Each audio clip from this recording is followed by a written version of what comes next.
Good morning. I hope that when this finds you and you find it, it finds you well today. We'll be on our road early on the way home today, so I'm gonna do my devotion on the early side. We'll look today at Exodus 23 through 26. That combines yesterday's and today's readings. And chapter 23 begins with says justice for all. You shall not circulate a false report. Don't put your hand to the wicked, to the unrighteous witness. You don't follow a crowd that's doing evil. Just because everybody's doing it doesn't mean it's right. And just because everybody starts to believe it absolutely doesn't mean it's true. It's just to don't show partiality, but to judge fairly. And I mean, it doesn't use the word judge in here, but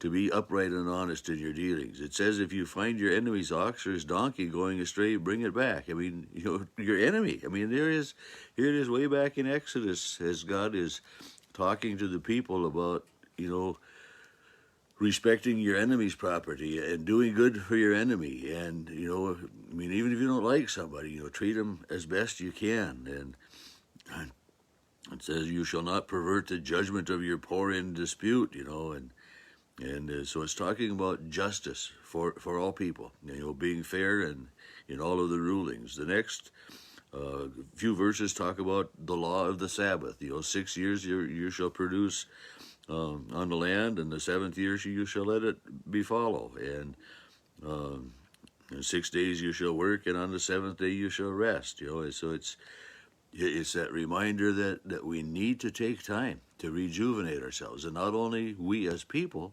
but the earth. And I think about that for so many people. I mean, we're burning the candle at both ends. We're working 2 or 3 jobs to make ends meet, and just struggling. And I especially think of our younger people that with kids and families, they're so busy with their work lives and chasing to do this and that and everything that often they don't have time for themselves. And this is a reminder that we need to take time for our bodies and watch out for our bodies and all those things. The next verses, 14 through 18, talk about the 3 annual feasts that the Jewish people will observe. And it's the Passover, the festival, the Passover of the feast of the first harvest, and there's 3 times of the year there that I missed one of them in here. I didn't mention, but there's 3 times of the year that they will take time out of their lives to worship and to know God for sure that way.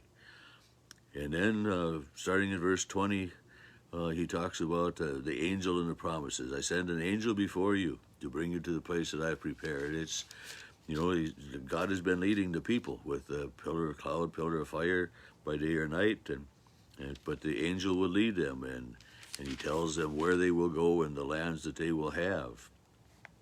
And then in the beginning of chapter 4, God says, he said, now to Moses, come up to the Lord, you and Abraham and 70 of the elders worship from afar, but Moses alone, you alone, will come up on the mountain. So they did that, and when they came back, of course, the people all say, we will do what the Lord has said. And Moses,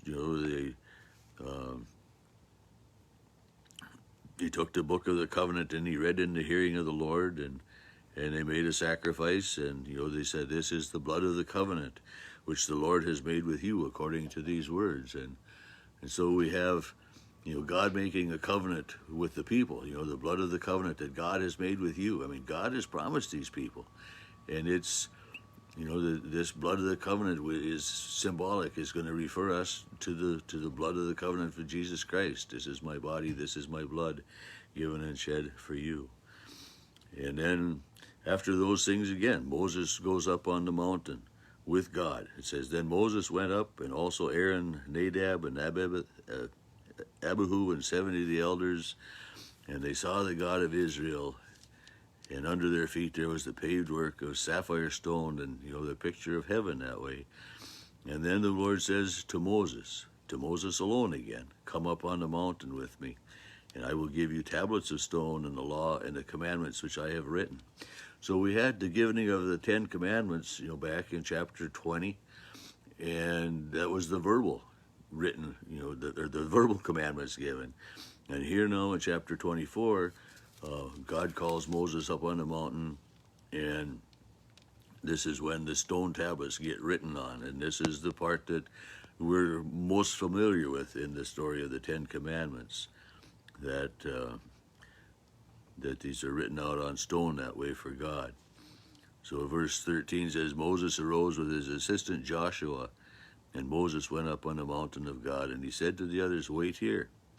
And Moses went up on the mountain, and a cloud covered the mountain. That's verse 15. And the glory of the Lord rested on Mount Sinai, and rest covered it for 6 days.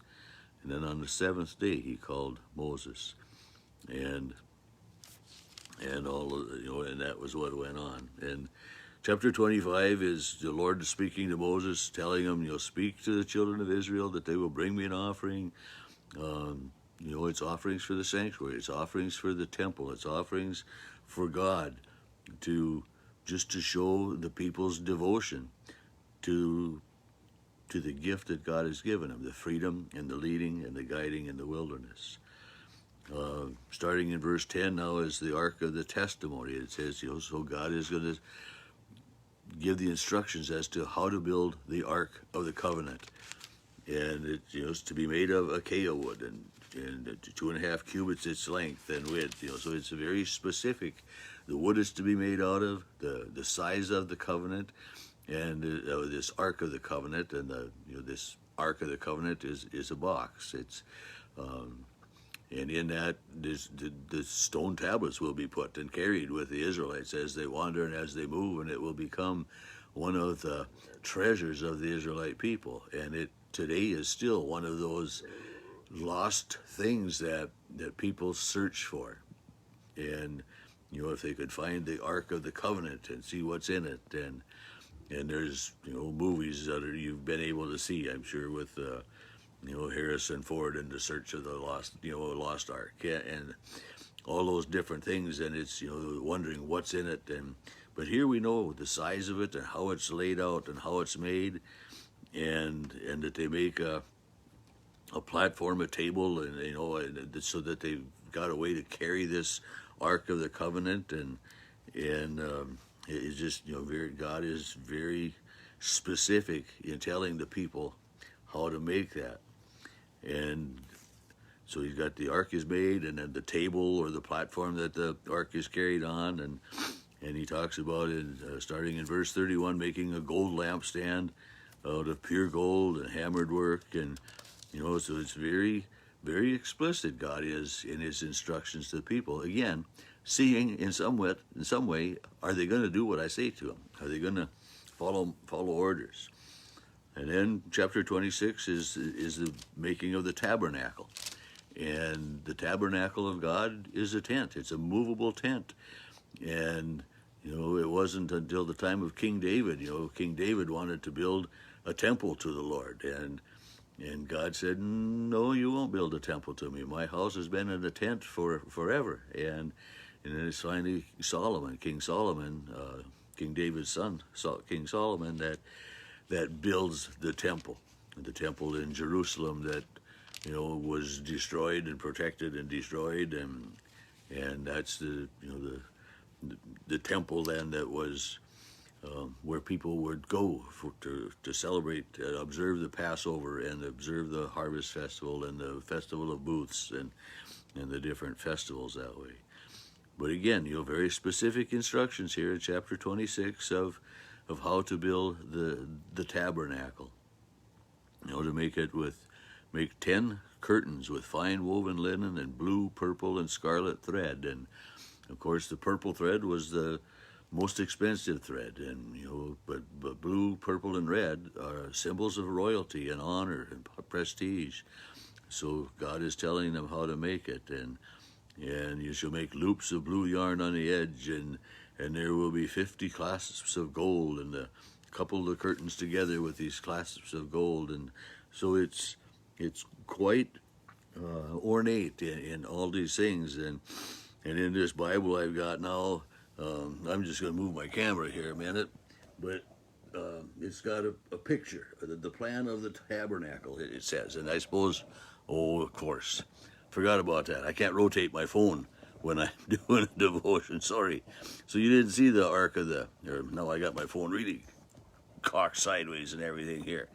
Anyway, that didn't work, sorry, to see the plan of the tabernacle. But it's, you know, the poles and the tabernacle in the middle, and then around the tented building, there's a large area that is kind of fenced in, that is set aside for God in all of those ways. And then inside the tented part, the building, I mean, I should say the building, it's not a building, but there was a separation of the most holy place, separated by one curtain, to the holy place and everything else, symbolic, and that, I shouldn't say symbolic, but that led back to the same in the temple then that Solomon built when, you know, like when Zechariah was high priest, he went behind the curtain for the annual rites and was instructed as to that he and Elizabeth would have a child, you know, and they would name him John. So here God continues to lead the Israelites in many ways, giving them instructions, giving them guidance, telling them, you know, how to build the temple, and using acacia wood. And I'm not saying that right either. It's acacia wood, probably. But I've always said it acacia because it's just the way my eyes have done. But you know, this would be a very durable wood, a wood that is going to last outdoors and is going to last for centuries. And it was a wood that God knew would endure in these things that He told these people to build and to make. And you know, they would have a veil of blue woven flaxen thread.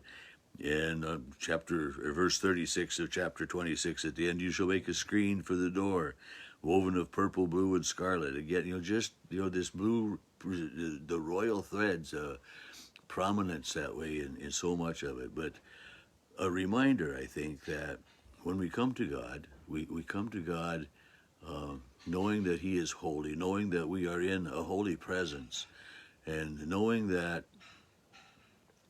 God leads and guides and is worthy of our praise and of our honor.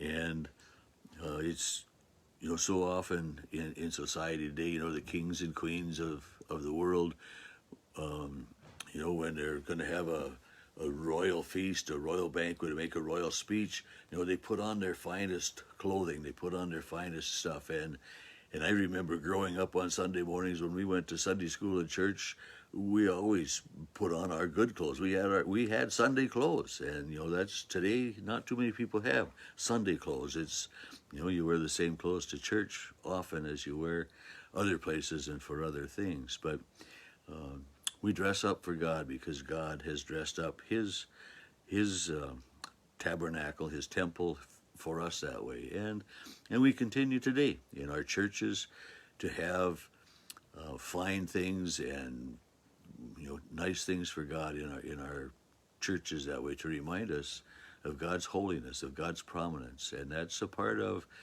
the blue, silver, and gold thread, the purple rather, and because of the prominence of God. And so much shows us that we